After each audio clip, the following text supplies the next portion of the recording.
बिस्मिल्लाहिर्रहमानिर्रहीम। अस्सलाम वालेकुम नाज़रीन, आप देख रहे हैं प्रोग्राम सिटी एट 10 और मैं हूं आपकी मेज़बान अना यूसुफ। उम्मीद है आप सब लोग ठीक ठाक होंगे। जुमे का मुबारक दिन है, आप सभी लोगों को जुमा मुबारक और फिर माह मुबारक की भी आमद है। तो हम सबको मिलजुल कर अच्छी सी इस माह मुबारक की तैयारी करनी चाहिए। आज जब नमाज जुमा का अहतमाम करें तो आप लोगों से गुजारिश ये है कि अपने साथ साथ हम लोगों को भी अपनी दुआओं का हिस्सा बनाएं। ना जाने अल्लाह ताला ने किसकी दुआ कब कबूल कर लेनी होती है। सो प्रोग्राम का आगाज़ करेंगे और आपको पता जी हम प्रोग्राम का आगाज़ अच्छी बात से करते हैं। आज की अच्छी बात शामिल करेंगे और फिर प्रोग्राम का सिलसिला आगे बढ़ाएंगे। नसल्ली अला रसूलिहिल करीम, अम्मा बाद। मेरे दोस्तों, बुज़ुर्गों, भाइयों और मेरी बहनों, आज मुझे रसूल अकरम सल्लल्लाहु अलैहि व आलिहि वसल्लम का वो ख़ुतबा याद आ गया जो अल्लाह के नबी सल्लल्लाहु अलैहि व आलिहि वसल्लम ने शाबान के आखिरी तारीख़ों में इरशाद फरमाया था।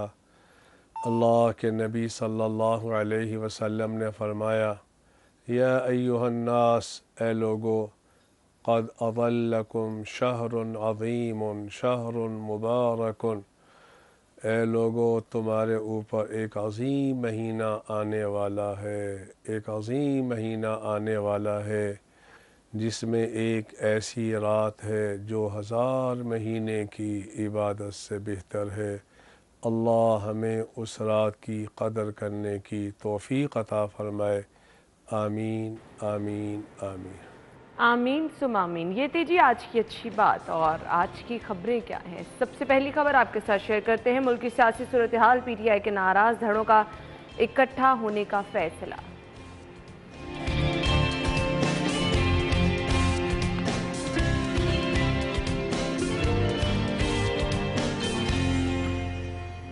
शुमाली लाहौर और जनूबी लाहौर शहर को 2 अजला में तकसीम करने की मंजूरी।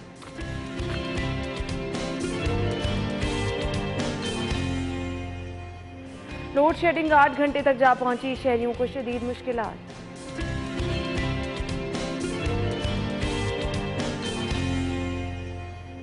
शहर की टूटी सड़कों की तामीर और मरम्मत, महकमा खजाना का महकमा CNW के अकाउंट में बजट मुंतकिल।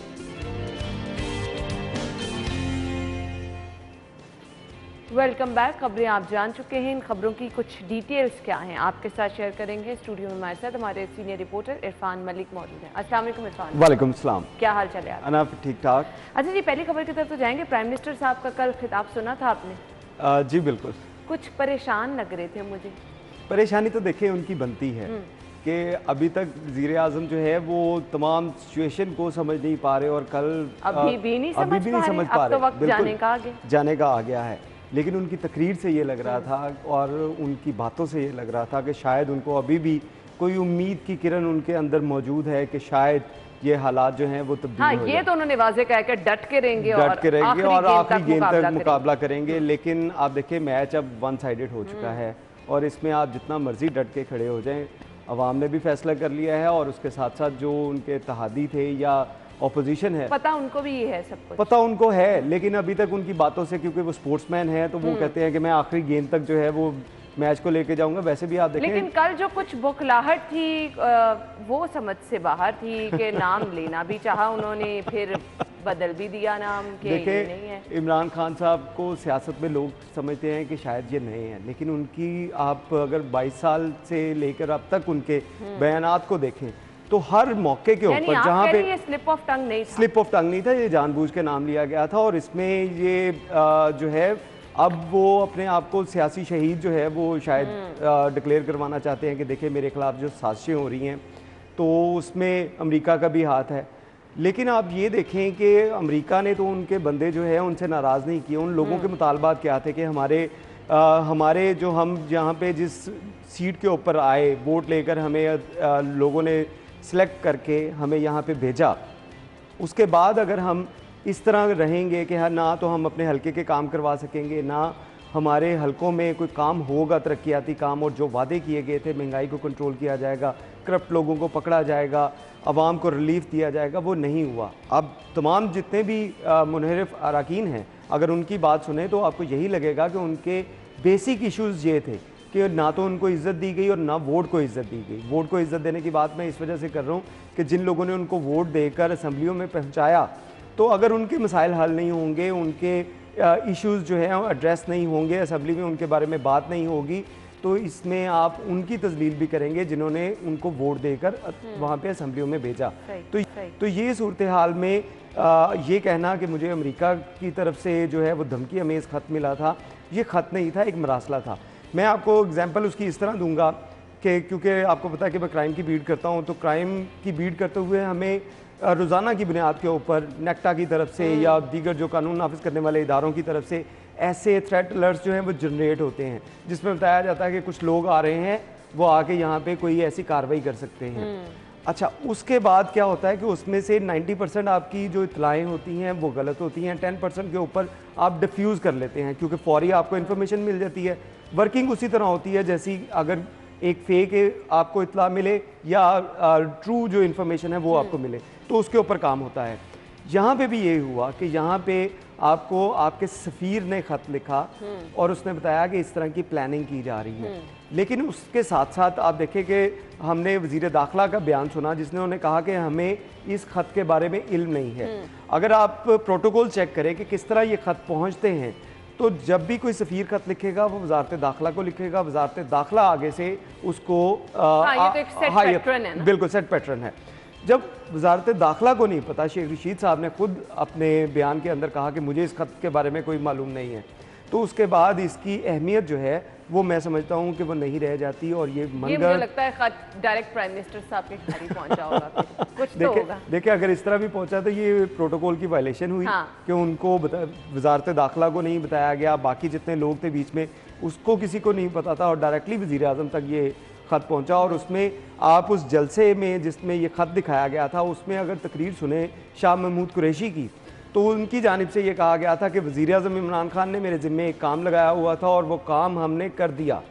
तो इस बयानात को अगर इनको मद्देनज़र रखे तो आपको कुछ दाल में वो कहते हैं ना कि काला नज़र आता है, तो यहाँ पे भी कुछ ऐसा दाल में काला नज़र आ रहा है कि आपने 7 तारीख को आपको तो अब दाल मेरे ख्याल से तैयार हो चुकी है, बस अब लोग उसको देखने के मुंतज़िर हैं कि कैसी नज़र आ रही है। अच्छा जी, हम अपनी खबर की तरफ चलते हैं और खबर यह है 3 रुकनी कमेटी बनाई गई है। वज़ारत आला PTI के तीनों नाराज धड़ों को यकजा करने का फैसला किया गया है। चीज़ें फाइनलाइज हो रही हैं फाइनली डेफिनेटली। और जब से ये तहरीक शुरू हुई तो उसके बाद आप देखें कि ये तीनों धड़े जो हैं ये काफ़ी एक्टिव नज़र आए।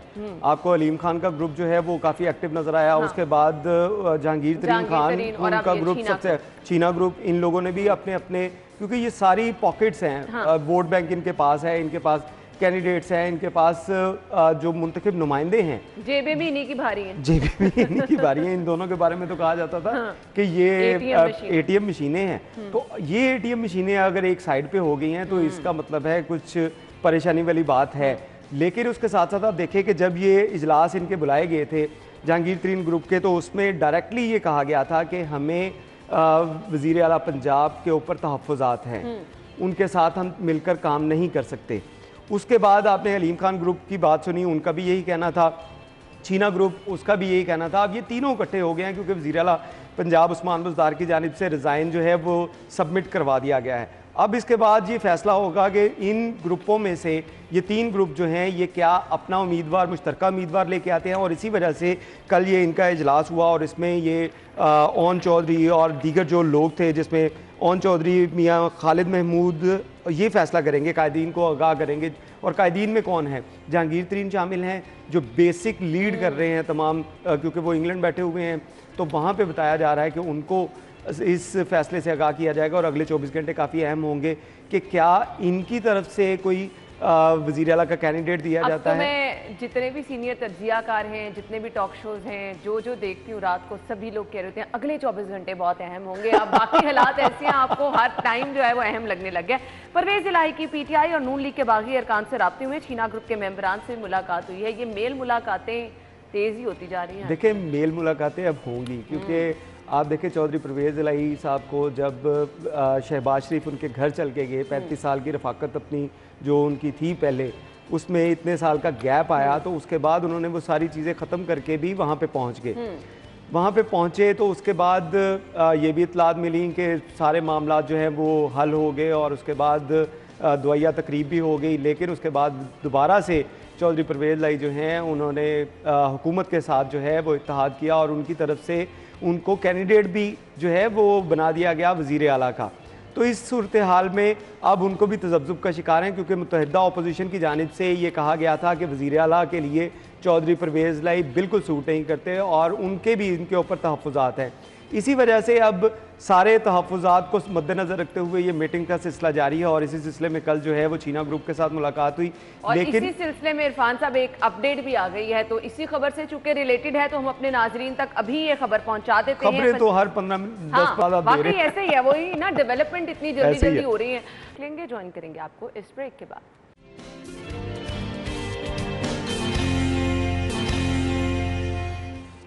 वेलकम बैक नाज़रीन। और सियासी गर्मा गर्मी एक तरफ, सियासी हालात एक तरफ, अपडेट्स जैसे जैसे आएंगी हम आप तक पहुंचाते रहेंगे। आपको अपडेट रखना भी बहुत ज़्यादा ज़रूरी है। अच्छा, वैसे मुझे इस खबर को वाइंड अप करना था। बहुत सारे लोगों को लग रहा था प्राइम मिनिस्टर साहब कहीं नहीं जा रहे, ना कहीं वो जाने वाले हैं, लेकिन कल की उनकी तकरीर के बाद खुद ऐसा लग रहा था कि वाकई वो जाने वाले हैं। चलिए जी, आयशा कह रही इस खबर को छोड़ दें, हम आगे आपको बताते रहेंगे। शहर को क्यों दो हिस्सों में तकसीम किया जा रहा है, शुमाली लाहौर और इसके साथ जनूबी लाहौर? क्या मामलात बहुत ज़्यादा बड़े हो गए हैं? हालात क्या हैं जो शहर को दो हिस्सों में तकसीम करने का फैसला किया गया? इसकी बाज़गश्त हमने पहले भी सुनी थी। इरफान, क्यों ज़रूरत पेश हो रही है? बिल्कुल ना, ये आपने बाज़गश्त जो है वो शहबाज शरीफ के दौर में सुनी थी कि शहर को दो हिस्सों में तकसीम किया जाए, और उसकी वजह यह है ब्यूरोक्रेसी की जानिब से ये बताया गया था कि शहर बहुत तेज़ी के साथ फैल रहा है। आप देखिए कि अगर हम अपने लाहौर की बात करें तो लाहौर में आज से 10-15 साल पहले जो शौकत खानम चौक है, जहाँ पे शौकत खानम हॉस्पिटल इमरान खान साहब ने वज़ीर आज़म उस वक्त के नवाज शरीफ से जगह लेकर वहाँ पे हॉस्पिटल बनाया था। तो शायद आपको भी स्लिप ऑफ टंग होने नहीं लगे। नहीं इमरान खान साहब उस वक्त के वज़ीर आज़म, उस वक्त के वज़ीर आज़म नवाज शरीफ से उन्होंने जो जगह लेके बनाई थी ना, तो उसमें आपको बताएं कि जब वो वहाँ पे हॉस्पिटल बन रहा था तो लगता था ये जंगल है, यहाँ पे कौन आएगा। ऐसे ही है। अब अच्छा, कितनी दुनिया वहाँ हाँ, से आबाद है। उस वक्त जो ये सूरत हाल थी, तो अब आप देखें कि वो शौकत खानम का चौक अगर हम उसकी बात करें तो उससे शहर जो है वो मिड नज़र आता है आपको, वो शहर का मिड नज़र आता है कि उसके आसपास के जितने भी एरियाज़ हैं वो इतना एक्सपैंड कर चुके हैं। तो ये सूरत हाल जो है वो जब से बढ़ना शुरू हुई तो एक स्टडी की गई थी जिसमें बताया जा रहा था कि लाहौर में शहर जो है वो बहुत तेज़ी के साथ फैल रहा है और इसको मैनेज करना मुश्किल होता जा रहा है, क्योंकि सिस्टम तो आपके पास वही 40-50 साल पुराना चल रहा था, जिसमें आपका कमिश्नर था, आपका डिप्टी कमिश्नर, या इस तरह की सूरत हाल चल रही थी। तो ये सारी चीज़ें पुरानी थी।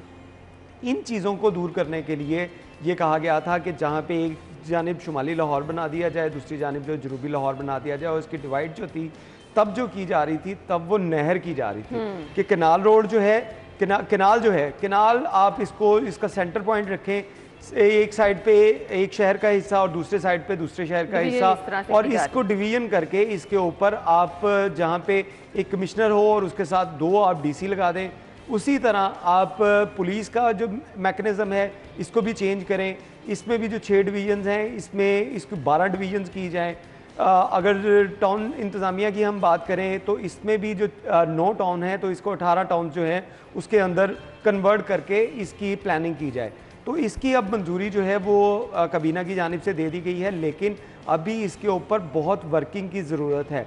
इसमें वर्किंग की ज़रूरत इस तरह है कि आपने एक तरफ ये सोचा जा रहा था कि शायद जिस तरह कराची की सूरत हाल थी कि कराची को 2 हिस्सों में तकसीम किया गया था, ईस्ट कराची और वेस्ट कराची, इस तरह जा करके इसके इंतज़ाम जो हैं, क्योंकि कराची भी बहुत बड़ा एक शहर है, तो उसको कंट्रोल करने के लिए, उसकी इंतज़ामिया को मैनेज करने के लिए ये सारे इकदाम करने पड़े थे। तो यहाँ पे भी उसी पैटर्न के ऊपर यहाँ पे भी लाहौर को भी तकसीम करने का फ़ैसला तब किया गया था, जिसकी अब मंजूरी दी गई। लेकिन इसके साथ साथ जहाँ पे आपको बहुत सी सीट्स जनरेट करनी पड़ेंगी, 650 से ज़ायद, बिल्कुल 650 से ज़ायद जो है ये आपको सीटें इसकी जनरेट करनी पड़ेंगी। तो ये एक बड़ा लेंथी प्रोसेस है। सवाल ये पैदा होता है कि जो हमारे शहर के छोटे छोटे मसाइल है, क्राइम सिचुएशन क्या है, आप ही शेयर करते रहते हैं, फिर हमारे यहाँ इंतज़ामी मामलात, तजावुज़ात इतना बड़ा इशू है, रॉन्ग पार्किंग इतना बड़ा इशू है, फिर इसके साथ साथ अगर हम देखें तो हम जो हर रोज़ आपके साथ भी खबरें शेयर करते हैं, महंगाई इतनी है और इसके साथ साथ माफिया जो है वो लोगों को तंग कर रहा है। प्राइस कंट्रोल मजिस्ट्रेट जो है उनकी तादाद शहर क्योंकि बड़ा पूरी नहीं हो पा रही। मुझे सिर्फ ये बता दें कि अगर ऐसा होता है तो ये मसाइल हल हो पाएंगे? अगर तो होते हैं तो फिर तो बहुत अच्छी चीज़ है। अना देखिए, ये मसाइल इस तरह हल नहीं होंगे। उसके बाद ये कहा जाएगा कि नहीं, हमें मज़ीद जो है वो वसाइल की ज़रूरत है। असल इशू ये है कि यही वसाइल जो हैं इनके साथ भी ये ज़िला जो है वो चल सकता है और ये चलता भी रहा है। हाँ, बस कारकर्दगी बेहतर करने की ज़रूरत हाँ, है। मैंने आपको बताया ना कि ये पुराना प्रोजेक्ट था, इसमें ब्यूरोक्रेसी की जानिब से ये बताया जा रहा था कि वर्कलोड हम पे बहुत बढ़ गया है, जिसमें पुलिस भी शामिल थी, उसमें आपके ब्यूरोक्रेट जो दीगर हैं वो भी शामिल थे। उनकी जानिब से जब उस वक्त के वज़ीर आला शहबाज शरीफ ये सवालात पूछते थे कि आप शहर को बेहतर क्यों नहीं कर पा रहे, आप चीज़ों को कंट्रोल क्यों नहीं कर पा रहे, तो यही बहाने लगाए जाते थे कि हमारे पास वर्कलोड बहुत है। लेकिन उसके बावजूद उन्होंने ये नहीं किया, क्योंकि उन्होंने कहा कि आप लोग वसाइल को छोड़ें, आप अपना काम तो ठीक करें। वसाइल तो आहिस्ता आहिस्ता जो है वो चीज़ें ऑन गोइंग प्रोसेस होता है, हर चीज़ जो है वो यकदम बिल्कुल ठीक नहीं हो जाती, उसमें थोड़ा सा टाइम लगता है। और यही टाइम जो है टाइम दिया भी गया था कि आपको वसाइल मज़ीद जो हैं वो बेहतर किए जाएंगे और किए भी गए, लेकिन उसके बावजूद सूरत हाल बेहतर नहीं हुई। अब असल इशू ये है कि आपके पास जो हुकूमत है, हुकूमत को इन चीज़ों की हाव न होनी है कि हमने मामला को चलाना कैसे है। अब 3.5 साल का दौर अगर वज़ीर आला जो उस्मान बुज़दार हैं उनका अगर टेनोर देखें तो उसमें आपको हर चीज़ जो है वर्स्ट कंडीशन की जानिब जाती हुई दिखाई देगी। सड़कें जो हैं वो आपको याद होगा कि हमने एक खबर भी ऑन एयर की थी कि ट्रैफिक पुलिस ने कहा कि इस शहर की 90% से ज़ायद जो सड़कें हैं वो टूट फूट का शिकार है, यहाँ पे हालात ठीक नहीं हैं।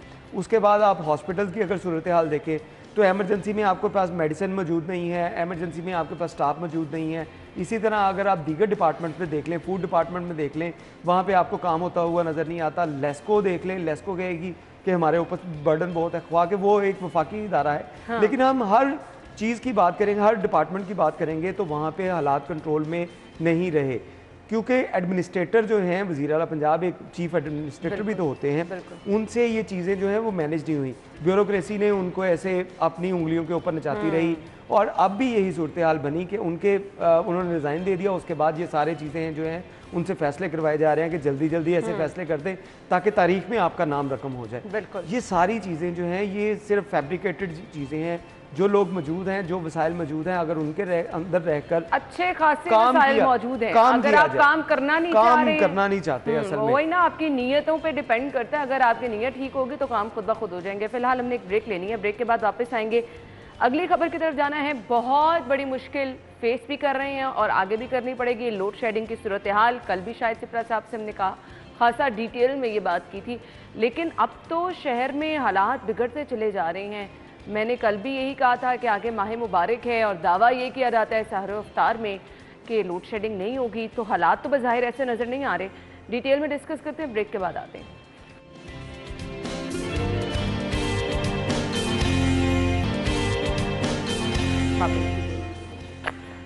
वेलकम बैक नाज़रीन। खबर क्या है जी, 8 घंटे लोड शेडिंग हो रही है और कल सारा दिन मुख्तलिफ इलाकों से हम आपके साथ यही खबरें शेयर करते रहे कि फ़लाँ इलाके में लोड शेडिंग है, फ़लाँ इलाके में, और परसों भी यही सूरत हाल रही। अच्छा जी, शहरियों को तो मुश्किलात हैं, लेकिन अब ये मुश्किल इसी तरह से रहेगी। कल भी हमने आपको कहा था कि जी अगर आप UPS लगवाना चाहते हैं, बैटरियाँ चेंज कराना चाहते हैं तो करा लें, क्योंकि अब लाइट जो है वो मुसलसल यही हालात रहेंगे। और तो भी कुछ ही देर में 1-2 दिनों में शेड्यूल माह रमज़ान का भी शेयर कर दिया जाएगा, अमल उस पर भी नहीं होना। जी इरफान। अना, मैं आपको बताऊं, जब साबिक वज़ीर आला पंजाब शहबाज शरीफ की जानिब से मीनार पाकिस्तान के ऊपर एक कैंप लगाया गया था जिसमें वो पंखे लेके बैठे हुए थे, ऐसे ऐसे कर रहे थे, उस दौर में मैंने ये किया कि मुझे समझ आ गई कि शायद ये मामला अब हल होते हुए नज़र नहीं आ रहे। उस वक्त हमने घर में जो है वो सोलर लगवा लिया था, तो उसकी वजह से दोपहर के वक्त जो है वो हमें ये शायद मुश्किलात का सामना नहीं करना पड़ता। लेकिन उसके साथ साथ आप देखें जो लोगों को सोलर भी कोई नहीं लगवा सकता, सोलर हम भी लोगों कोई नहीं को सजेशन देते हैं, मैं आप तब की बात लाखों रुपए मैं आपको तब की बात कर रहा हूँ। उसके बाद जो है हिम्मत नहीं पड़ी कि एक प्लेट भी उसमें मजीद ऐड करवा ली जाए। अब सूरत हाल ये है कि ये 8-8 घंटे की लाहौर जैसे शहर में लोड शेडिंग हो रही है। आप मुज़फ़्फ़राबाद में जाके चेक करें तो वो कहते हैं कि जी सुबह से बिजली गई हुई है, अभी तक नहीं आई, 2-4 घंटे हो गए हैं, लाइट नहीं आ रही। वहाँ पे न काश्तकारों के लिए ट्यूबवेल चल रहे हैं, ना उनके लिए अपने जो आगे देखिए कटाई का सीज़न आना है तो उसमें उन्हें गंदम के लिए भी बिजली की ज़रूरत है, गंदम की कटाई के लिए भी बिजली की ज़रूरत है, गंदम की सफाई के लिए भी बिजली की ज़रूरत है, वो भी नहीं उनको मिल रही। ये काफ़ी इश्यूज़ हैं। और अच्छा, लाहौर जैसे शहर में बताऊं, शेड्यूल्ड अगर लोड शेडिंग हो ना, आप थोड़े से अपने मैनेज काम कर लेते हैं, आप मैनेज कर लेते हैं।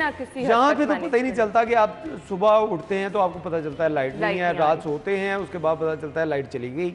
ये सूरत हाल इन्होंने कर दिया। और उससे ज़्यादा जो वर्स्ट कंडीशन ये है कि लाहौर में आपके 80% मकामात ऐसे हैं जहाँ पे बिजली जाने के बाद पानी जो है आपका पानी वो सिर्फ मोटर चलती है तो फिर आता है।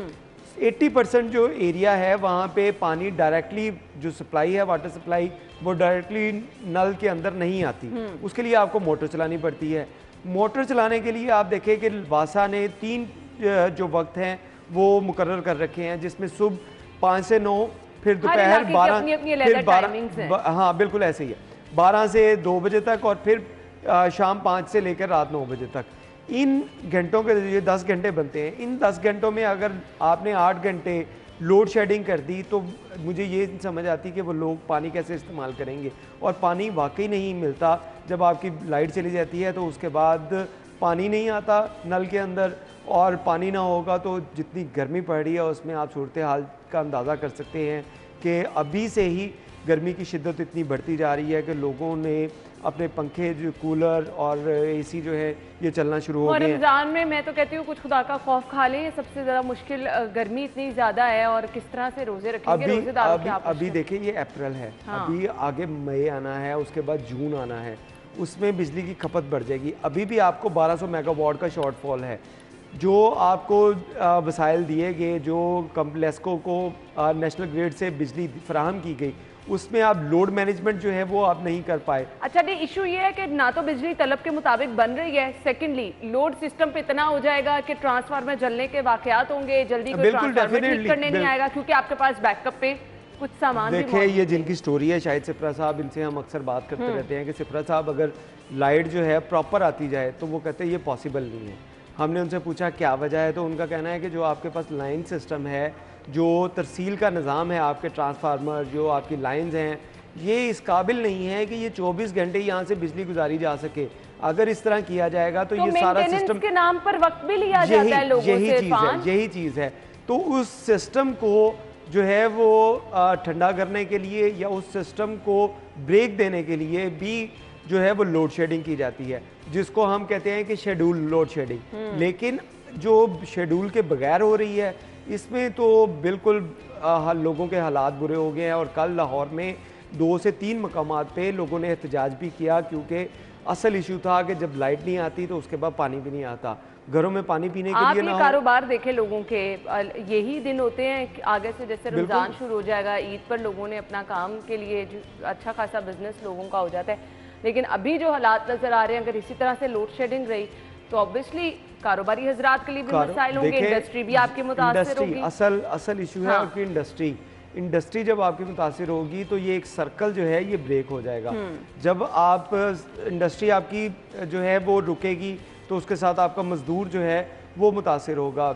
इंडस्ट्री रुकेगी तो आपका रिटेलर जो है वो मुतासिर होगा। इंडस्ट्री अगर रुकेगी तो रिटेलर के साथ आगे जो उसका कस्टमर है, जो आम सारिफ है, वो मुतासिर होगा। तो ये डायरेक्टली आम सारिफ के ऊपर असर पड़ता है। तो इसको कंट्रोल करने के लिए अभी से ये सूरत हाल है। तो जब आप सोचें कि जब घरों में इसका लोड जो है वो बढ़ेगा जून या जुलाई में, अप्रैल में तो डेफिनेटली बढ़ेगा कि माह रमज़ान होगा, शायद उसमें इतना लोड ना बढ़ सके, क्योंकि आपका सहरी के वक्त और अफ्तार के वक्त जो है वो लोगों ने इसका यूज़ ज़्यादा करना है, या बाकी दिन भर जो है वो इंडस्ट्री भी टाइमिंग जो है उसकी कम कर दी जाती है, दफातर जो है उनकी टाइमिंग जो है वो भी कम कर दी जाती है।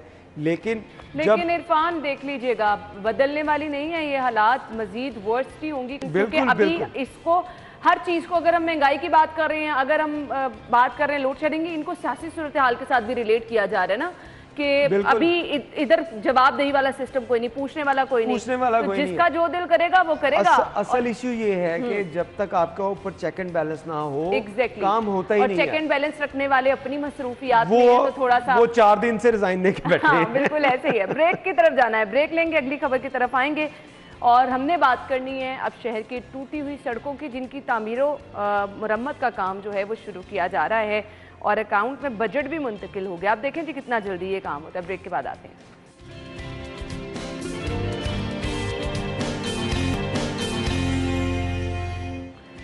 Welcome back. खबर यह है कि महकमा खजाना ने महकमा CNW के अकाउंट्स में बजट मुंतकिल कर दिया है और शहर की टूटी सड़कों की तामीर और मरम्मत शुरू हो गई है।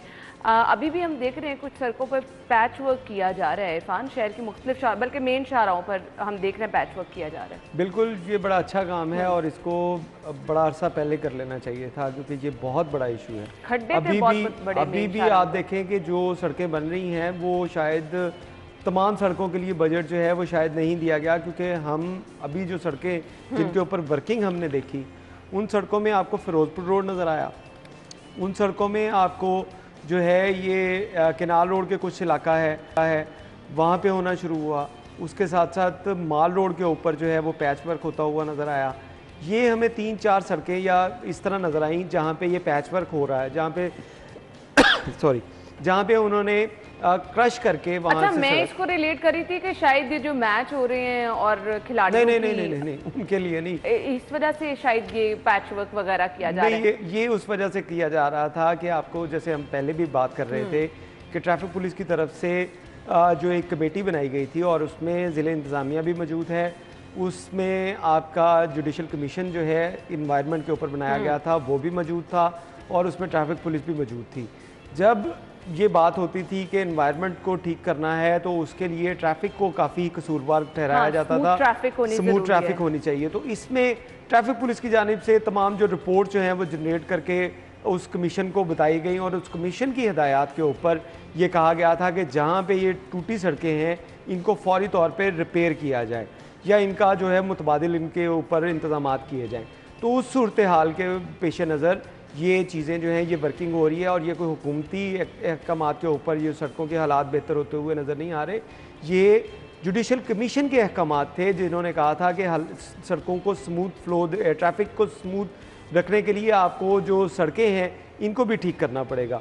उसके लिए जैसे हम बात कर रहे हैं कि हमें फिरोजपुर रोड के ऊपर इसकी वर्किंग नज़र आई, हमें केनाल रोड के उसके ऊपर नज़र आई और माल रोड के ऊपर नज़र आई। इन 3-4 सड़कों के अलावा हमें अभी तक पैच वर्क मैं यही कहने लगी थी, ये जो मॉडल शाहराहें डिक्लेयर की गई हैं 5 सिर्फ इन तक ही ये काम क्यों महदूद है? आप शुमाली लाहौर वाली साइड पे चले जाएं, मतलब वहाँ ज्यादा हैवी ट्रैफिक है, वहाँ ज्यादा काम होने की जरूरत है और वहाँ पर उतना ही बेड़ा करके आप उसके साथ साथ आप देखें कि शहर की जो एंट्री पॉइंट हैं, बिल्कुल आपने सही, आप शहर में सगिया से एंटर हों तो आपको उसकी सूरत हाल नज़र आती है, आप बाबू साबू से एंटर हों तो वहाँ पे आपको ख़राब सूरत हाल नज़र आती है, आप ठोकर न्याज बेग से एंटर हों तो आपको वहाँ पे ख़राब सूरत हाल नज़र आती है, आप काने वाली साइड से फिरोजपुर रोड के ऊपर एंटर हों तो आपको वहाँ पे हालात नज़र आते हैं ख़राब।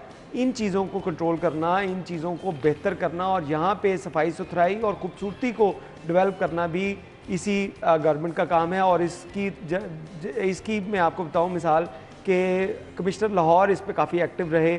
उन्होंने ब्यूटिफिकेशन ऑफ लाहौर के नाम से एक प्रोजेक्ट शुरू किया जिसमें उन्होंने कहा कि लाहौर की एंट्रेंस जो है खसूसी तौर पे इनको फोकस किया जाएगा, क्योंकि आप पूरी दुनिया में आप देखें कि जब भी कहनी पड़ती है जो शहबाज शरीफ साहब ने शहर की खूबसूरती के लिए किया है, इरफान हमने कैनाल को भी देखा, लेकिन उसके साथ साथ आप देखिए कि उसमें जैसे हम पहले बात कर रहे थे कि ब्यूरोक्रेसी को पता है कि किस तरह काम करना है, उसमें आपको ये वही नजर आते हैं कमिश्नर लाहौर जो पहले डीसी रहे शहबाज शरीफ के दौर में। उन्होंने इनको चूज किया क्योंकि इनकी वर्किंग बेहतर थी और जब ये डीसी थे इन्होंने तब भी काम बड़ा बेहतर किया और अब कमिश्नर लाहौर जब से तैनात हुए हैं तो ब्यूटिफिकेशन के ऊपर इन्होंने काफ़ी जो है वो शहर में काम करना शुरू किया और इसी वजह से इन्होंने बाबू साबू, सगिया और इसके साथ साथ बाकी फिरोजपुर रोड जैसे हम बात कर रहे हैं यहाँ पे जो एंट्रेंस है इसको खूबसूरत बनाने के लिए इकदाम शुरू कर दिए हैं और इसके ये पैच वर्क के इंतजाम जो हैं ये भी उन्हीं की काविश है, साथ में जुडिशल कमीशन के अहकाम हैं कि इन चीज़ों के लिए फ़ंड जो हैं वो फौरी तौर पर हासिल किए गए और इसके ऊपर वर्किंग शुरू की।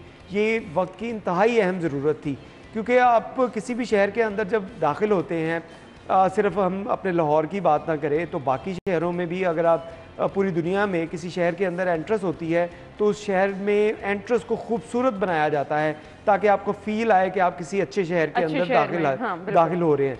लेकिन अनफॉर्चुनेटली हमारे जो शहर में एंट्रेंस पॉइंट थे वहाँ पे कभी ऐसा प्लान नहीं किया गया। अब इसके ऊपर प्लानिंग की जा रही है, उनको रोड को पैच वर्क किया प्लानिंग जा की रहा जा है। रही है, बजट मुंतकिल किया गया है। तो मैं यहाँ पे रिक्वेस्ट करना चाहूंगी कि इन मॉडल शाहराहों के अलावा इन जगहों पर भी खास तौर पे एंट्री एग्जिट पॉइंट हो गया, और इसके अलावा अगर हम देखें वो रोड जो कि बहुत ज्यादा बिजी रहती है, शुमाली लाहौर वाली साइड का हम जिक्र कर रहे हैं, यहाँ पे भी कर दें प्लीज। यहाँ पे भी लोग ही सफर करते हैं, अंदरून शहर देख लें, अंदरून शहर देख लें, बिल्कुल वहाँ पे ऐसे भी ही ये है। सूरत हाल है। आप यहाँ से भाटी से टर्न लें आप लक्ष्मी चौक इसकी तरफ, लक्ष्मी चौक की जानिब, या आप अगर जाए शालम मार्केट की जानिब, तो ये सारा रोड आपको टूटा फूटा नजर आता है। यहाँ पे जितनी ट्रैफिक है दिन के वक्त वहाँ से गुजरना मुश्किल होता है, वहाँ पे तजावजात होती हैं, वहाँ पे सड़कें टूटी हैं। तो इनको कंट्रोल करना भी सिटी डिस्ट्रिक्ट गवर्नमेंट का काम है। खुदारा इनके ऊपर भी फोकस करें, जैसे कमिश्नर लाहौर बाकी इलाकों में कर रहे हैं, तो इन इलाकों को भी करें, ताकि यहाँ पे पूरी दुनिया, पूरे पाकिस्तान से लोग जो है वो ट्रेड के लिए यहाँ पे आते हैं।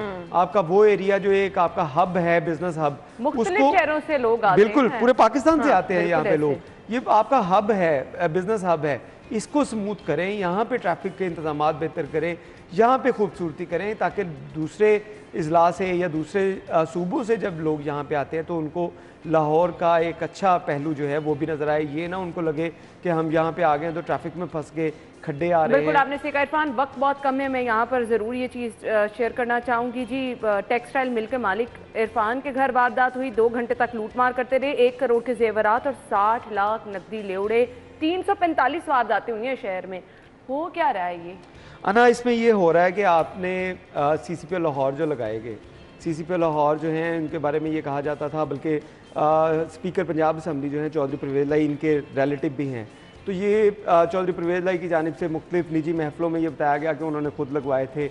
जब इस तरह के काम करेंगे, आपके ऐसे लोगों को लगा देंगे जिनका एक्सपीरियंस नहीं होगा, ज़्यादा उनका ज़्यादा ट्रेनिंग का एक्सपीरियंस है, उनका दफातर में उनकी ज़्यादा ड्यूटी, क्राइम कंट्रोल करना, क्राइम बिल्कुल क्राइम को कंट्रोल करना उनकी प्रायोरिटीज़ में नहीं है। उनकी प्रायोरिटीज़ जो हैं वो ये हैं कि मैं इनको करप्शन से पाक करूं, इनके लिए जो है वो बेहतरी के लिए कोई काम कर सकूं। लेकिन उसके साथ साथ खुदारा ये क्राइम को कंट्रोल करना भी आपकी जिम्मेदारी है, आपने ये करना है। वहाँ पे देखें, दीन को साथ लेके चलना अपने काम के साथ ये बड़ी अच्छी चीज़ है, लेकिन अगर आप सिर्फ फोकस करेंगे कि आप जहाँ पे दीन को साथ लेके चलें, वहाँ पे लोगों के लिए जिम्मेदारी भी समझना, जिम्मेदारी बात का ख्याल रखना बहुत जरूरी है। Irfan, thank you so much. नाज़रीन, हेडलाइंस जानेंगे आप, उसके बाद हम शो में आपको दोबारा से ज्वाइन करेंगे, हमारे साथ ही रहिएगा।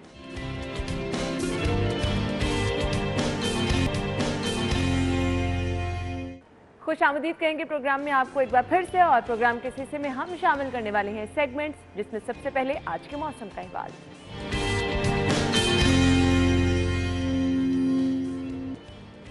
मायदा की तरफ हम चलेंगे, जो कि बताएंगी कि टेम्परेचर कितना है आज शहर का। जी मायदा, बताइए कितना टेम्परेचर है इस वक्त और दिन भर कितना रहेगा? बिल्कुल है ना, शहर लाहौर के मौसम की बात करें तो शहर लाहौर में आज सुबह के औकात में ही 14 किलोमीटर फी घंटा की रफ्तार से ठंडी हवाएं चल रही हैं, जो एक ठंडी सी फील लेकर आ रही है सुबह के औकात में। लेकिन अभी मौजूदा दर्जा हरारत जो है वो 26 डिग्री सेंटीग्रेड रिकॉर्ड किया जा रहा है। लेकिन दोपहर के औकात में जो है महकमा मौसमियात के मुताबिक जो है वो सूरज जो है अपना पारा हाई दिखाता हुआ नज़र आएगा। शहरियों के लिए दोपहर के औकात में खासी परेशानी जो है वो उनको बर्दाश्त करनी पड़ती है। दोपहर के औकात में जो है वो मौजूदा दर्जा हरारत जो रिकॉर्ड किया जाएगा वो 30 से 34 डिग्री सेंटीग्रेड रिकॉर्ड किया जाएगा। जैसे ही सूरज का पारा हाई होता है तो हमारे शहरी जो है वो बड़ी तादाद में मशरूबात की दुकानों का रुख करते हुए नज़र आते हैं, और वो उनके लिए ज़रूरी भी है, क्योंकि गर्मी का एहसास जैसे ही बढ़ता है तो हमारी शहरी जो है वो प्यास बुझाने के लिए बड़ी तादाद में जो है वो मशरूबात का, पानी का इस्तेमाल जो है वो ज़्यादा से ज़्यादा करते हुए नज़र आते हैं। लेकिन जो सफ़र कर रहे हैं उनके लिए भी ये ज़रूरी है कि वो सन ग्लासेस का इस्तेमाल और अपने आप को धूप से बचाने के लिए छतरी का इस्तेमाल और गीले कपड़े का इस्तेमाल जो है वो लाजमी करें। और उसी के साथ जहां मौसम इतना ज़्यादा उसमें गर्मी में रोज़ इजाफा देखने में नज़र आ रहा है, तो शहर का एयर क्वालिटी इंडेक्स जो है वो आज भी 168 रिकॉर्ड किया गया है। इन दोनों को जो है इन दोनों को कंट्रोल करने के लिए बारिशों का होना बहुत ज़्यादा ज़रूरी है। लेकिन 24 घंटे में महकमा मौसमियात के मुताबिक जो है वो बारिशों की प्रेडिक्शन ज़ाहिर नहीं की गई, और आइंदा हफ्ते में भी जो है वो बारिशों की प्रेडिक्शन ज़ाहिर नहीं की गई। लेकिन बारिशें होने से जो है वो एयर क्वालिटी इंडेक्स में भी और जो गर्मी का एहसास है उसमें भी तभी कमी आएगी जब बारिशें होंगी। हवा में नमी के तनासुब की अगर बात करें तो 53 जो है हवा में नमी का तनासुब रिकॉर्ड किया गया है। लेकिन क्योंकि आगे माह रमज़ानुल मुबारक का महीना स्टार्ट होने वाला है तो बारिशों का होना बहुत ज़रूरी है, क्योंकि गर्मी जो है वो जून जुलाई वाली गर्मी का एहसास देखने में नज़र आ रहा है, तो इसका कंट्रोल होना ज़रूरी है। ठंडक का एहसास तभी जो है वो देखने में नज़र आएगा जब बारिशें होंगी, और फ़िज़ाई आलूदगी भी जो है वो तभी कंट्रोल होगी जब बारिशें होंगी। तो अभी तो जो है वो आइंदा हफ्ते में भी बारिशों की दूर दूर तक प्रेडिक्शन ज़ाहिर नहीं की गई, लेकिन हमारे शहरियों के लिए बारिशें जो हैं वो होना बहुत ज़रूरी है, और उम्मीद है कि बारिशें हो जाएँ तो थोड़ा सा जो है वो मौसम तब्दील हो जाए तो हमारे शहरी थोड़ा सा सुख का सांस ले सकेंगे। बिल्कुल उम्मीद यही की जा रही है, बारिश होगी तो मौसम ठीक हो जाएगा, लेकिन फिलहाल इम्कानात नहीं हैं जी, आगे गर्मी शदीद बढ़नी है। मायदा, थैंक यू सो मच, आपने हमें मौसम के हालात बताए कि क्या हैं। मोबाइल अगर आपने ख़रीदना है या प्लान कर रहे हैं मोबाइल लेने का, तो कौन सा मोबाइल किस कीमत पर मिलेगा? इन्फिनिक्स के आज डिफरेंट मॉडल हमारे पास हैं जी। पहला मोबाइल है इन्फिनिक्स हॉट 10 मोबाइल, और इसकी प्राइस क्या है? 24,999 रुपये।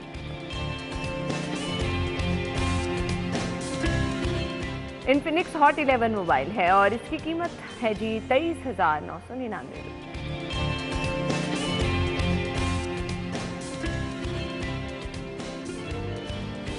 इन्फिनिक्स हॉट 9 मोबाइल है 17,499 रुपये में। और इसके बाद अगर आपने इन्फिनिक्स स्मार्ट मोबाइल खरीदना है, स्मार्ट 6 मोबाइल है जी 19,499 रुपये।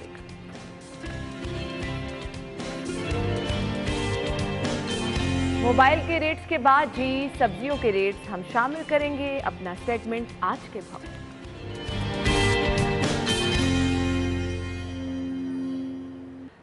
अच्छा जी, आज से हम आपको बताएंगे रमज़ान बाजार से रेट। तो कलीम हमारे रिपोर्टर इस वक्त रमज़ान बाजार में मौजूद है। लोग ऑलमोस्ट टाइम तो हो गया है, तो जाना शुरू हो चुके होंगे रमज़ान बाजार शॉपिंग के लिए, क्योंकि हर घर में नाश्ते का टाइम ये चल रहा होता है, लेकिन इसी टाइम लोग डिसाइड ये भी करते हैं कि जी बनाना क्या है।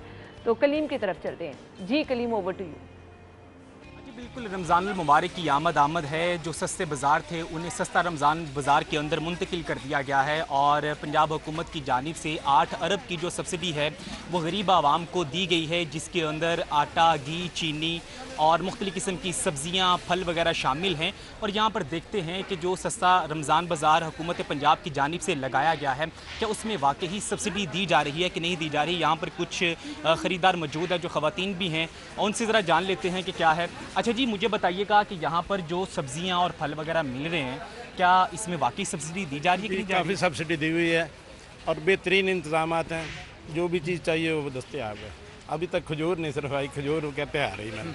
ठीक है, इनका कहना है कि यहाँ पर हुकूमती पंजाब की जानिब से जो सब्सिडी दी गई है वो वाकई ही यहाँ पर मिल रही है। ज़रा मज़ीद ज़रा जानते हैं जो शहरी यहाँ पर मौजूद हैं। अस्सलाम वालेकुम, आप मुझे यहाँ पर बताइएगा कि मार्केट की बनिस्बत यहाँ पर जो सब्जियाँ फल मिल रहे हैं, क्या वो वाकई ही सब्सिडी पर मिल रहे हैं? जी हाँ। और यहाँ पर म्यारी के हिसाब से चीज़ें जो यहाँ पर लगाई गई हैं, क्या वो म्यारी हैं कि नहीं है? ये अभी तो ले रहे हैं ना, म्यारी होंगी या नहीं ये तो घर जाके पता चलेगा। आज बिल्कुल इनका कहना है कि यहाँ पर जो सब्जियाँ हैं, जो फल हैं, वो यहाँ पर ले रहे हैं, और यहाँ पर मुर्गी का जो गोश्त है वो भी लगाया गया है, अंडे भी यहाँ पर लगाए गए हैं, जो कि आवाम की बड़ी तादाद रमज़ान मुबारक की आमद से पहले जो है वो यहाँ पर देखी जा रही है। ज़रा मज़ीद अगर मैं आपको दिखा सकूँ, यहाँ पर सस्ता रमज़ान बाज़ार के अंदर यहाँ पर फल वगैरह लगाए गए हैं, लेकिन यहाँ पर अगर देखा जाए तो कुछ रैक हैं जो खाली पड़े हुए हैं, इसको अभी तक जो है वो भरा नहीं गया। जैसे कि अगर मैं आपको ये दिखा सकूँ कि ये रैक है यहाँ पर, जैसा कि ये टमाटर का है वो अभी लगाया जा रहा है, और इसके अलावा ये कद्दू का रैक है जो कि अभी खाली पड़ा हुआ है, इसके अलावा लीमू का है, और इसके अलावा जो है लहसन का जो रैक है वो अभी खाली पड़े हुए हैं, और यहाँ पर जो इंतज़ामिया है इसको अभी तक भरने में नाकाम दिखाई दे रही है। इसके अलावा यहाँ पर जो शॉपिंग करने के लिए या ख़रीदारी करने के लिए जो ख़वातीन आई हुई हैं, जो मर्द हज़रात, उनका कहना है कि यहाँ पर जो अशिया हैं खुर्दनोश वो सब्सिडी पर दी जा रही हैं, जो कि मार्केट रेट की बनिस्बत यहाँ पर जो अशिया हैं वो चंद रुपये की सब्सिडी पर दी जा रही हैं, और यहाँ पर जो चीज़ें हैं वो मेयारी हैं। जबकि कुछ ख़रीदार का कहना है कि वो तब घर जाके मालूम होगा कि जो हमें चीज़ें यहाँ से दी गई हैं क्या वो मेयारी हैं कि नहीं है। जी अच्छा जी, आप नीचे भी देख रहे हैं शहरियों का रश बढ़ने लगा है। कलीम भी बता रहे हैं कि लोग डिफरेंस देख रहे हैं कि ओपन मार्केट में कितना है, रमज़ान बाज़ार में कितना है। तो आप अपना एक्सपीरियंस ज़रूर हमारे साथ शेयर करें, क्वालिटी बताएं चीज़ों की कैसी है रमज़ान बाज़ार में, ताकि लोग जो कि वेट कर रहे हैं कि रमज़ान बाज़ार लग जाएँ तो वहाँ जाएँ, सस्ती चीज़ें कम से कम ख़रीद सकें। तो यहाँ से आप लोगों के साथ शेयर करने का मकसद भी होता है आपको पता चल जाए किस रमज़ान बाज़ार का इंतज़ाम कैसा है। तो आप अपने करीबी इलाके के रमज़ान बाज़ार में जा सकते हैं, शॉपिंग कर सकते हैं। अलबत्ता खजूरें नहीं मिल रही हैं, ये शहरियों ने शिकायत की है। अगर आपने ख़रीदना है गोश्त तो हमारे पास है जी आज के भाव में मीट रेट्स और ज़ैनत शॉप के रेट हैं। बीफ पर केजी आपको मिलेगा जी 600 रुपये में और बीफ मिन्स 785 रुपये किलो में यहाँ पर अवेलेबल है। इसके बाद जी मटन पर केजी है 1524 रुपये में और मटन मिन्स आपको मिलेगा 1650 रुपये किलो। चिकन के रेट क्या है? जिंदा मुर्गी गवर्नमेंट रेट के मुताबिक है जी 251 रुपये में अवेलेबल और इसका बना हुआ गोश्त 364 रुपये में आपको मिलेगा।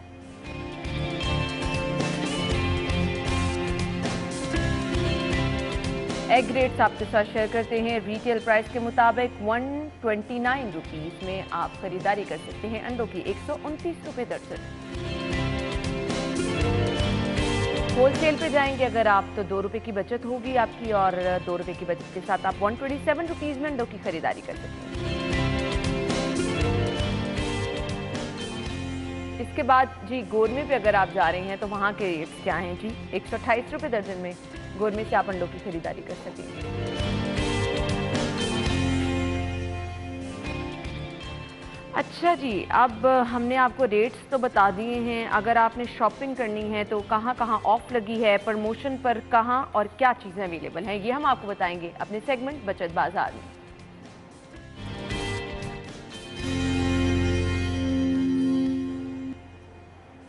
रमज़ान की शॉपिंग तो सभी लोग कर रहे हैं तो कारफोर पे आप जाइए, यहाँ पर प्रमोशन पर चीज़ें अवेलेबल हैं। नेस्ले मिल्क पैक है, रिटेल प्राइस है इसकी 2190 रुपये, प्रमोशन पर 1919 रुपये में यहाँ अवेलेबल है। इस पे आप बचा सकते हैं पूरे 271 रुपये।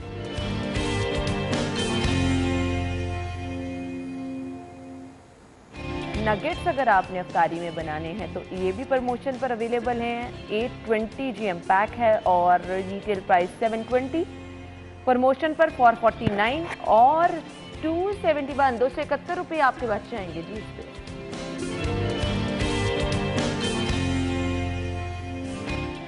और करशी जामी शीरी का इस्तेमाल भी माह मुबारक में होता है जी। रिटेल प्राइस है 290, 245 में ये प्रमोशन पर मिलेगा आपको 45 रुपीज़, इस पर भी बच जाएंगे।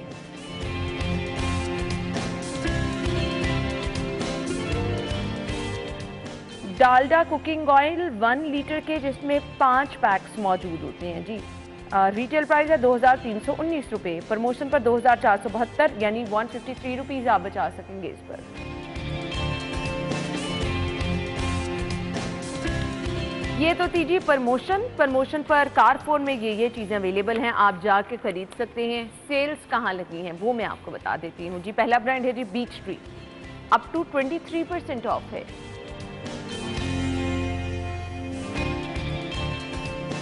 जीन पर अगर आप जाएंगे जी, नेक्स्ट ब्रांड है, अप टू 30% ऑफ है।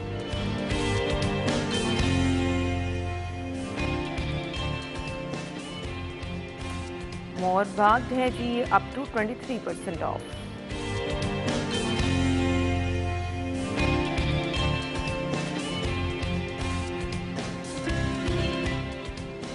और वॉकिस पे जाएंगे तो अप टू 50% ऑफ।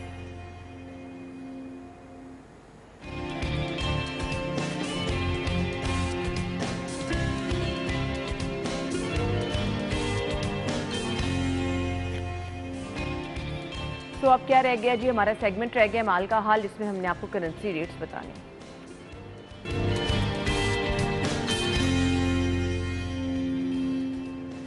लिस्ट है आपके साथ शेयर करते हैं। आज के करेंसी रेट्स क्या हैं देख लीजिए।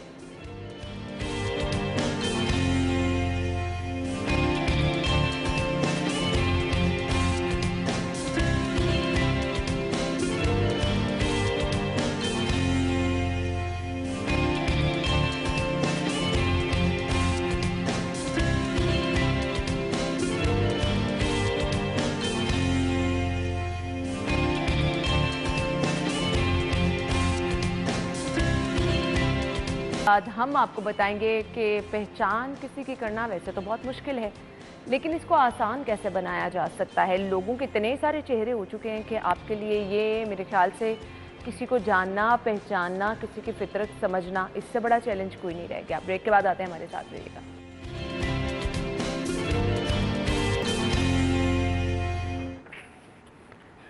ब्रेक के बाद नाज़रीन आपको प्रोग्राम में एक बार फिर से खुशामदीद कहेंगे और प्रोग्राम के इस हिस्से में जी हम बात करने वाले हैं, जैसे कि मैंने कहा कि मेरे ख्याल से सबसे मुश्किल अमल ये रह गया है। बाकी चीज़ें तो हम शायद बहुत सारी चीज़ें किताबें पढ़ के भी सीख लेते हैं, अच्छी तरह से इम्तिहान की तैयारी करें तब भी हम सीख लेते हैं। अब कुछ ऐसी चीज़ें हैं जो कि मेरे ख्याल से बहुत ज़्यादा पेचीदा होती चली जा रही हैं। इंसान को समझना इस कदर पेचीदा अमल हो चुका है कि आपको पता नहीं चलता। तो कुछ आज हम चीज़ें ऐसी डिस्कस करेंगे कि आपको कैसे पता चल सकता है कि अगला बंदा आपके साथ अच्छा है, पॉजिटिव है, नेगेटिव है।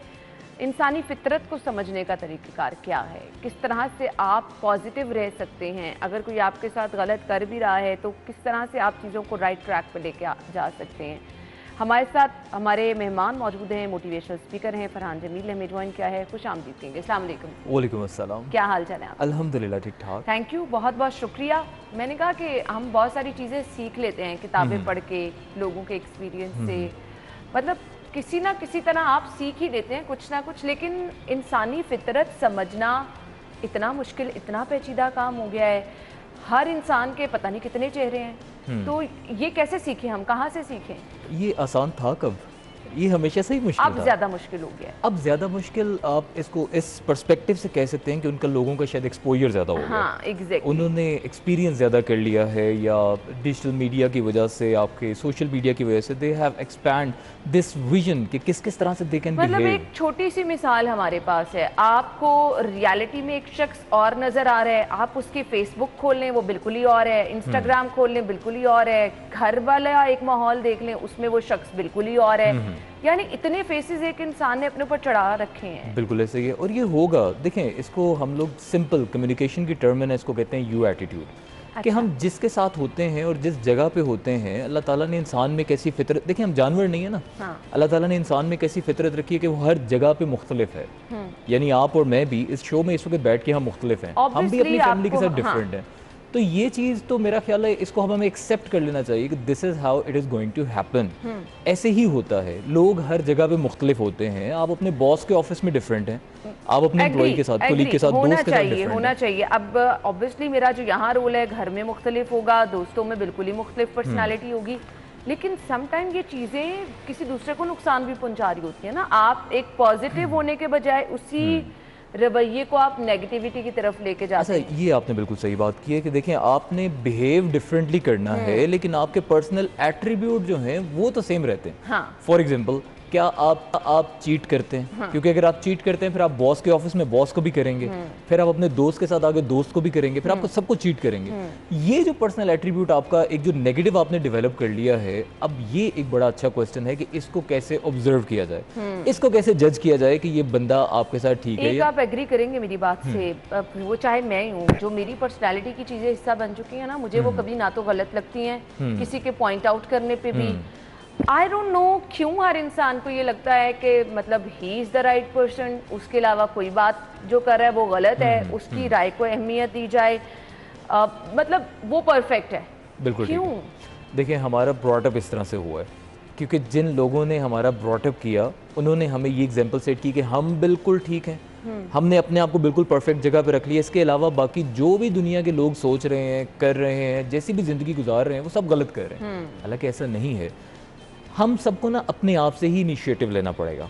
ये बात बिल्कुल ठीक है, ये सोसाइटी के अंदर एक प्रॉब्लम है और ये प्रॉब्लम ख़त्म हो ही नहीं रही, ये बढ़ती ही जा रही है। इसका हल ये है, हम सब अपने लेवल के ऊपर, अपनी ज़ात के ऊपर लाकर ये चेंज शुरू करें। सबसे पहले ये करें सेल्फ एवेल्यूएशन कि मैंने किस तरह से बिहेव किया, कौन कौन सी चीज़ें मुझे फ़ायदा देती हैं, कौन सी चीज़ें मुझे नुकसान देती हैं, किन चीज़ों से मेरी वजह से लोगों को फ़ायदा होता है, मेरी किन चीज़ों की वजह से लोगों को नुकसान होता है।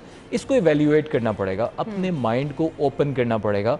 और आजकल तो बड़ी मुझे खुशी है इस चीज़ की कि यूनिवर्सिटीज़ के अंदर या डिफरेंट ट्रेनिंग इंस्टीट्यूशन के अंदर वो आपको क्रिटिकल थिंकिंग सिखाते हैं, वो आपको एक्सपोजर बड़ा करने के बारे में बताते हैं।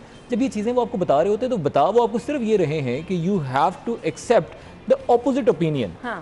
कि आप वो चीज़ जो आप एक देखें, ये आपकी सोच है इतनी आपने बिल्ड की है, ये तो आपके अंदर मौजूद है, लेकिन अब आपको करना ये चाहिए, you have to be ready, prepared कि इसके बाहर भी एक दुनिया है जिसको आपने एक्सेप्ट करना अच्छा, है। मुझे अब कुछ की पॉइंट्स ऐसे चाहिए कि आपको पता चल जाए कि फला बंदा, उसकी नेचर क्या है, उसकी असल में फितरत क्या है, वो आपके साथ किस तरह से बिहेव कर रहा है और असल में वो क्या है। मतलब कैसे आप किसी की पर्सनालिटी को जांच सकते हैं, वो क्या है। की पॉइंट्स हैं? देखिए वो जो की पॉइंट्स हैं ना, वो एलिमेंट्स हैं। सबसे पहले आप ये याद रखिए कि it's not a science, I can't give you, nobody can give you one specific formula, it's an art. यानी एक बंदे को आपने पूरा जज किया, एक पूरे आपने की फैक्टर्स रखे, उन सब पे आपने उसको एवेल्युएट किया, हो सकता है वो फिर भी गलत हो। Obviously, हर कोई भी उसकी फैक्टर पे पूरा नहीं उतरता, वो नहीं उतरेगा, मतलब अल्लाह ताला ने हर किसी को डिफरेंट बनाया है। या लेकिन आप उसके साथ क्या कर सकते हैं, कुछ चीज़ों को, उसकी ज़िंदगी को देखिए, उसकी लाइफ का डिसिप्लिन क्या है, उसकी ज़िंदगी के अंदर उसके अमाल क्या है, वो काम क्या करता है, लेट्स सपोज वो किस तरह के काम के अंदर मौजूद है। लेट्स सपोज जैसे हम लोग बड़े आराम से समझ लेते हैं कि अगर एक बंदा कोई एजुकेशन से रिलेटेड कोई जॉब कर रहा है तो बड़ी सोफिस्टिकेटेड जॉब कर रहा है और ये चीज़ें कर रहा है, और अगर एक बंदा लेट्स सपोज कि कोई मोबाइल शॉप के ऊपर है तो अच्छा उसकी बार्गेनिंग बड़ी अच्छी होगी, निगोसिएशन स्किल्स बड़ी अच्छी होंगी, और झूठ भी बोल देता होगा क्योंकि दुकानदार है। तो हम लोग क्या करते हैं कि इस तरह के एट्रीब्यूट के ऊपर कुछ करके उसको एवेल्यूएट कर सकते हैं, लेकिन मेजर फैक्टर ये है कि उसका डिसिप्लिन क्या है, हाउ ही रिएक्ट जब उसको आप कोई बात कहते हैं। और ये बड़े इंटरव्यूज में जानबूझ के आपने देखा होगा, वो जानबूझ के थोड़ी सी रूड स्टेटमेंट उसके साथ यूज करते हैं जस्ट टू सी कि ये बिहेव कैसे करता है। अगर तो एग्रेसिवली बिहेव कर रहा है, is not a good person, तो उसका वो ब्रॉटअप उस तरह से नहीं है। लेकिन अगर वो आपकी बात को बड़ा पॉजिटिवली परसीव करके ही gives you a positive message, इसका मतलब ही इज अ गुड पर्सन। अच्छा, how he takes the criticism, जब आप उस पर कोई तनकीद करते हैं तो वो तनकीद को किस तरह से लेता है, क्या वो आपकी तनकीद को डिस्ट्रक्टिव कंसिडर कर रहा है या कंस्ट्रक्टिव। सबसे पिंच पॉइंट होता है किसी का, आपको थोड़ी देर में पता चल जाता है। एग्जैक्टली, यानी इसीलिए कहते हैं ना, आपने अगर किसी शख्स को जानना है उसके साथ सफर कर लें या उसके साथ खाना खा के बैठ के थोड़ा सा टाइम गुजार लें, आपको पता चल जाएगा। क्योंकि वहां पे बैठ के ऑब्जेक्शंस तो होंगे, और ऑब्जेक्शंस होंगे, आप उसकी ओपिनियन देखेंगे अबाउट अदर पीपल, वो किस तरह की ओपिनियन रखता है, he will get all exposed. ऐसे ही। अच्छा, मुझे अब ये बता दीजिए, आपके इर्द बहुत सारे ऐसे लोग होते हैं जो समझते हैं कि जी अकलें कुल हुई हैं, अब इस तरह के लोगों से कैसे निपटा जाए? आपको निपटना ही क्यों है? अगर तो अकले कुल वही हैं, वो अपने आप में वो समझते हैं, तो लेट देम बी, आप रहने दें उनको। क्योंकि बड़े लोग आप ये देखेंगे कि वो क्लेम करेंगे कि बड़ा उन्होंने अचीव किया है, बातों में बहुत ऊपर हैं, at the end you know action speaks louder than word. अगर वो बातों में बहुत ऊपर हैं तो आप अपने अमाल से उनको बेहतर होकर दिखा दें।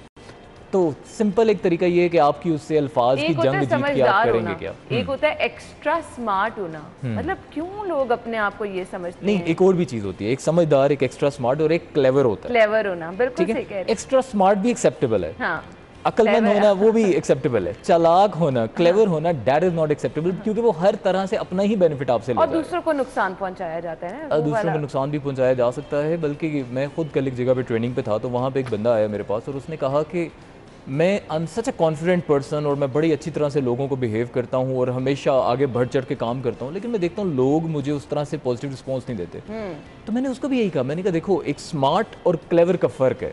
अगर तुम क्लेवर हो तो तुम लोगों को डरा रहे हो, जब लोग तुमसे डरेंगे they would never appreciate you, क्योंकि हमारा कल्चर ऐसा है, हमें एक्सेप्ट करना चाहिए जिस तरह के हमारा एक सोसाइटल माइंडसेट बिल्ट हुआ है, वो ये है कि जब कोई हमसे बेहतर होता है तो बजाय इसके कि हम कहें कि हाँ हमने इसके जैसा होना है, हम उससे डर के उसको अवॉइड करके उससे दूर होने लग जाते हैं। और शायद वो शख्स भी ऐसे करता है कि अगर मैं बेहतर हो गया हूँ तो मैं खुद ज़रा लोगों से दूर हो जाऊँगा, बजाय इसके कि मैं उनकी तरफ जाकर उनको भी बेहतर करूँ। तो आपको क्लेवर और स्मार्ट, इनका फ़र्क आपको पता होना चाहिए, and you always have to play smart. क्या मुझे ये बताएं कि आप अगर के बहुत ज़्यादा इन रहना चाहते हैं, बहुत ज़्यादा बातें करके, बहुत ज़्यादा सवालात करके, बहुत ज़्यादा बोल के ही किसी को आप ये बता सकते हैं कि आप बहुत समझदार हैं, जितना नॉलेज आपके पास है किसी के पास नहीं? कहते हैं कि जो बेवकूफ़ है वो इसलिए बोलता है क्योंकि उसको बोलना है, और जो अक्लमंद है वो इसलिए बोलता है क्योंकि उसके पास कोई बात है। तो बेहतर है कि जब आपके पास कोई बेहतर बात हो तभी बोलें। बिला वजह ज़्यादा बोल के तो क्वांटिटी की तरफ आप जा रहे हैं, क्वांटिटी को इग्नोर करें, क्वालिटी की तरफ आएँ। आप थोड़ा सा बेहतर कम बोल लें, कम गो हो जाएं। लेकिन देखें, आपको मज़हब के अंदर भी खामोशी, आपके इसकी बड़ी इंपॉर्टेंस है यहाँ पे आपके पास, कि मतलब कम गो होना चाहिए, सोच समझ के बोलना चाहिए। और मेरा ख्याल है वो एग्जांपल्स हमारे लिए बड़ी फिट हैं, बजाय इसके कि हम बहुत ज़्यादा बोलें और जिसके अंदर बहुत ज़्यादा लूप होल्स, बड़े ज़्यादा हम लूज बॉल्स दें अगले को कि वो हमें हिट करे, हमारी बातों से हर्ट हो या हम एक्सपोज हों। इससे बेहतर है कि बड़ा एक सोफिस्टिकेटेड कम बोला जाए, नाप तोल के बोला जाए और देखा जाए कि दूसरे बंदे के फ़ायदे के लिए ही बोला जाए और हमेशा पॉजिटिव बात की जाए। अभी अब ये पॉजिटिव बात की जाना, पॉजिटिव रहना मेरे ख्याल से सबसे मुश्किल काम ये है। सबसे मुश्किल आपके काम ये इर्द गिर्द इतनी नेगेटिविटी होती है, लोग आपके खिलाफ पता नहीं क्या क्या बातें कर रहे होते हैं, अजीब अजीब। आप हर वर्क प्लेस पे भी यही, इवन घरों में भी लोगों को यही इश्यूज रहते हैं। पॉजिटिव कैसे रहा जा सकता है? देखें, सिंपल एक बात है, हम लोग कहते हैं कि उसने मेरे साथ बुरा किया है तो मैं भी उसके साथ बुरा ही करूंगा, जिसको हम कहते हैं जैसा मुंह वैसी चपेट। हाँ। अच्छा, अगर तो आपने यही करना है, अगर उसने आपके साथ बुरा किया और आपने भी बुरा किया है, सिंपल बात है भाई, उसने अपनी कब्र में जाना है, आपने अपनी कब्र में जाना है। उसने नेगेटिव किए तो इसका ये क्या जवाब हुआ, मैं भी नेगेटिव करूंगा? यानी आप कब्र में बैठ के सारा कुछ यही सफाइयां देते रहेंगे वहां पे कि क्योंकि जनाब उसने किया था, वो उसने किया था, उसने किया था। I mean who you are answerable for your own act. तो आप ये देखें कि कोई भी आपके साथ कोई नेगेटिव करता है, ठीक है, दिल बड़ा रखें, अपना माइंड थोड़ा सा ब्रॉडर रखें, कोई बात नहीं, बट यू बिहेव पॉजिटिवली। और कहते हैं life and people treat you the way you treat them. अगर आप उनके साथ पॉजिटिव हैं, ऐसा हो ही नहीं सकता कि वो हर वक्त ही आपके साथ नेगेटिव यहाँ पे तमाम बात ही खत्म हो जाती है कि जिस तरह से आप लोगों के साथ ट्रीट करेंगे, आपके पास वो चीज़ें खुद ब खुद पलट के आती जाएंगी। हो सकता है स्टार्ट में ऐसा ना हो, लेकिन इन दी एंड हमेशा हमने देखा भी है, और ये एक माना हुआ दुनिया का फॉर्मूला है कि सच जो है हमेशा उसी की फतह होती है। चीज़ें हमेशा आपकी नीयतों पे डिपेंड करती हैं। नीयत अच्छी होगी तो सब कुछ इंशाल्लाह आपके साथ अच्छा ही होगा। थैंक यू सो मच, बहुत बहुत शुक्रिया। नाज़रीन, ब्रेक के बाद हम आपको ज्वाइन करेंगे, हमारे साथ ही रहिए।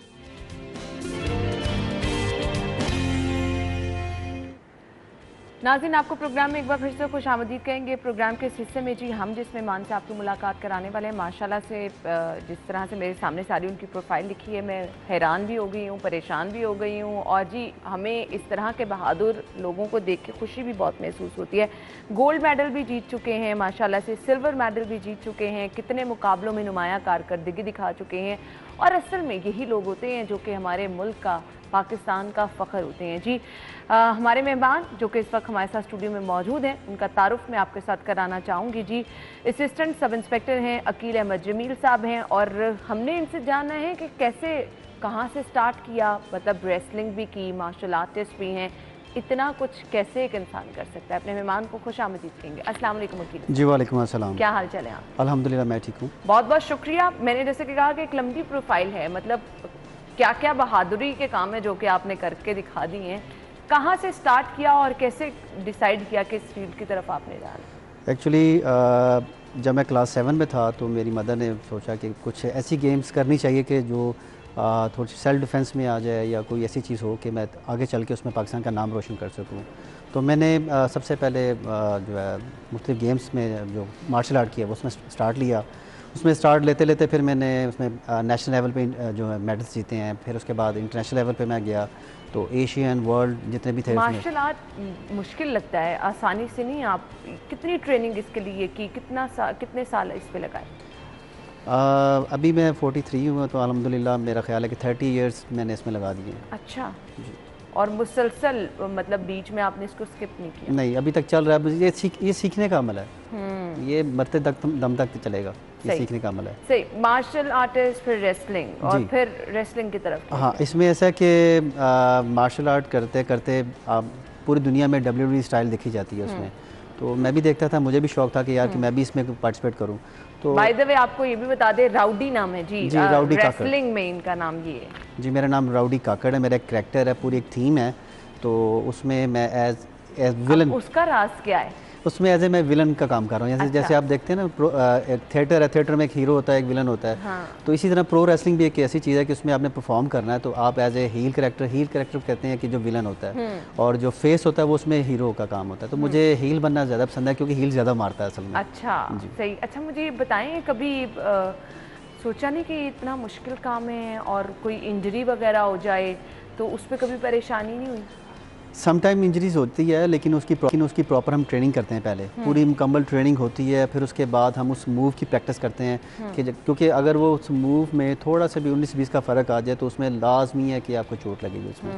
तो उसकी हम पूरी प्रैक्टिस करते हैं, तो फिर जाके हम वो परफॉर्म करते हैं। आपने रेलवे पुलिस में भी काम किया है? मेरा जो स्टार्ट था, एक्चुअली मैंने सबसे पहले वापडा में एज ए स्पोर्ट्समैन ज्वाइन किया, फिर उसके बाद रेलवे पुलिस में एज ए स्पोर्ट्समैन ज्वाइन किया, फिर पंजाब पुलिस में मैं एज ए स्पोर्ट्समैन आया, और फिर मैंने पब्लिक सर्विस कमीशन के थ्रू मैंने असिस्टेंट सब इंस्पेक्टर में बन गया।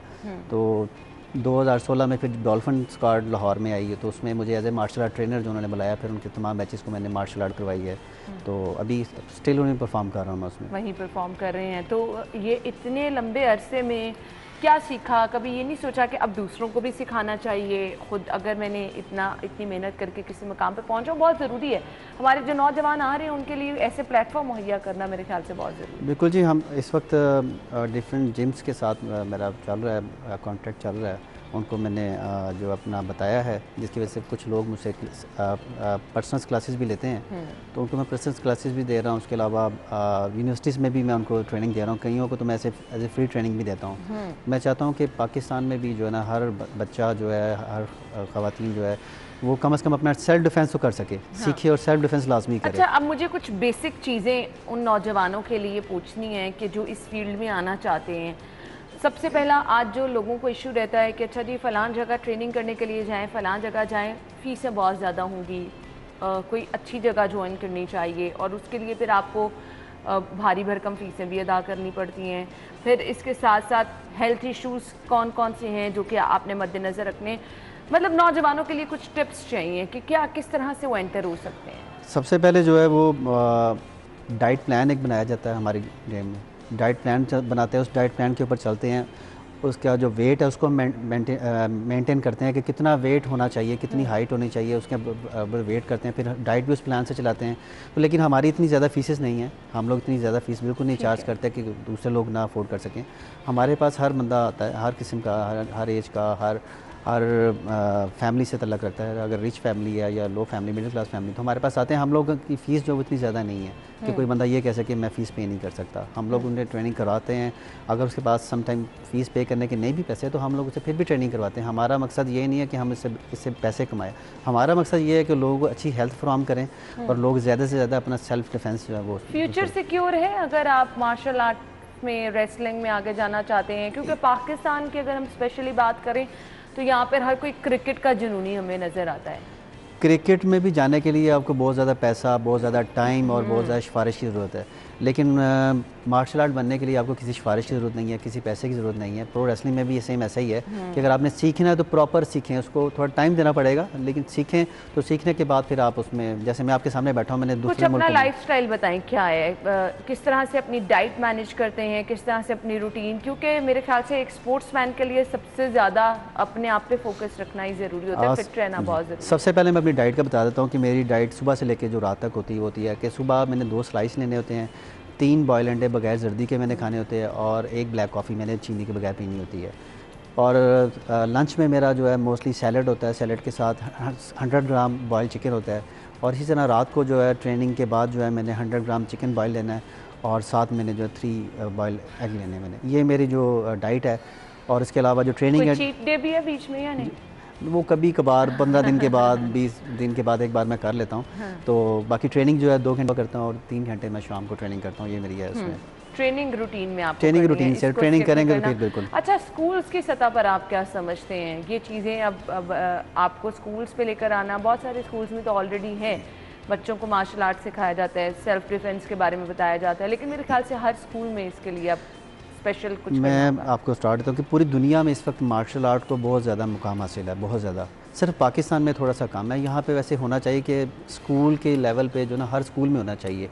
एक बच्चा जब वहाँ से निकले उसे मार्शल आर्ट करनी चाहिए। जैसे जापान में उनका कौमी खेल है ये।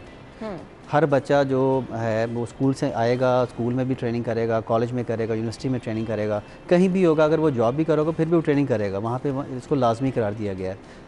तो ये भी मार्शल आर्ट से अपने आप को फिट रखने के लिए उनको ना वो मेरे लड़कियों के लिए भी क्या जी बहुत ज़रूरी है। लड़कियों के लिए तो मैं कहता हूँ बहुत ज़रूरी है। जैसे हमारे मुल्क में जो हालात जो जा रहे हैं उसके लिए होना चाहिए। कुछ अर्सा पहले मुझे याद है कि एक ऐसा वाक़या हुआ था कि एक लड़की से 2 लड़कों ने पर्स स्नैच करने की कोशिश की थी। वो लड़की एक्सपर्ट थी मार्शल आर्ट की। तो उसने एक लड़के को पकड़ लिया था, पकड़ के फिर उसको मारा भी था, पकड़ा भी था, अपना पर्स भी वापस लिया और उसको पुलिस के हवाले किया था। ज़बरदस्त। तो ये चीज़ें हैं जो आपकी सेल्फ डिफेंस के लिए बहुत ज़्यादा ज़रूरी होती हैं। हम अक्सर समझते हैं कि शायद लड़कियों को इस तरफ नहीं जाना चाहिए, तो बहुत ज़्यादा अगर आप दूसरे पॉइंट से देखें तो आपके लिए हेल्पफुल भी होती हैं चीज़ें। मैसेज क्या देना चाहेंगे देखने वालों को? मैं ये कहना चाहता हूँ कि लोगों को हम तफरीह फराहम करना चाहते हैं, लोग आएँ और इंटरटेन हों और इंटरटेन लोगों को करें। और हमारे मुल्क में खुशियाँ कम है तो खुशियाँ देने के लिए अपने आप को बनाएं, मैं ये कहूँगा। और जितना आप एक्टिव अपने आप को रखेंगे, लाइफस्टाइल अपना हेल्दी रखेंगे, उतने आप एक्टिव नज़र भी आएंगे। थैंक यू सो मच, बहुत बहुत शुक्रिया। नाज़रीन, इसी के साथ ही प्रोग्राम का वक्त पहुँचा अपने इख्तिताम को। आप अपना बहुत सारा ख्याल रखिएगा, हमें फीडबैक ज़रूर दीजिएगा। और फिर मैं हमेशा की तरह यहाँ पर ये भी कहना चाहूँगी, हमारे फेसबुक इंस्टाग्राम पेज है जिस पे आप फीडबैक भी दे सकते हैं और अगर कोई सजेशन देना चाहते हैं वो भी दे सकते हैं। अगर कोई टैलेंट है तो आप अपना टैलेंट भी शेयर कर सकते हैं। इंशाल्लाह हम आपको अपने प्रोग्राम में मदऊ करेंगे। कल सेम टाइम पर आपसे मुलाकात होगी, तब तक के लिए इजाज़त दीजिए, अपना ख्याल रखिएगा। अल्लाह हाफ़िज़।